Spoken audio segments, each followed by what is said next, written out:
What do you think is Well, so there was a the period toughest in thing high you've been school. in? So like either my junior or my senior year winter, I had to wrestle for rugby because like I played rugby all through high school, and they're like, you're too small to play, so you have to get really good at like body contact and do wrestling. And Yeah. so me and my brother did it for a season, and like school was 45 minutes away from my house, an hour home.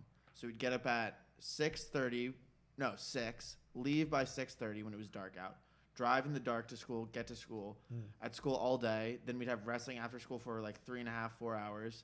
And then it would be dark when we'd go outside again. And then we'd get in the car and we'd drive an hour home. And then I'd do homework and then I go to bed. It was like the least I've ever slept in my life. Yeah. It's like some of the most work I've ever had.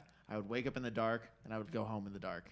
And that point in my life is like, that's what I think back to. I'm like college is the bee's breeze. Yeah. Like, compared to that, and I think it is obviously pales in comparison. I could have just stopped doing those things if I had wanted to, and like, Yeah. No, but you look back to things that like to things and you go, okay, if I was able to get through that, I could definitely get through this. exactly. And it's like it was a distinct period of time that had like a start date and an end date, and I'm like, at the end, I could be like, I did this. Like I completed something. I was in really good shape for that season. I had a good season, and it definitely was good for me.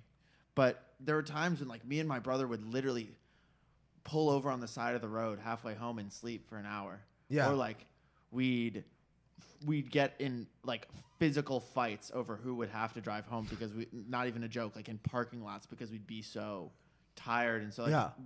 the person who wasn't driving got to like sleep or Right. like over music. And it was crazy. I was actually going insane.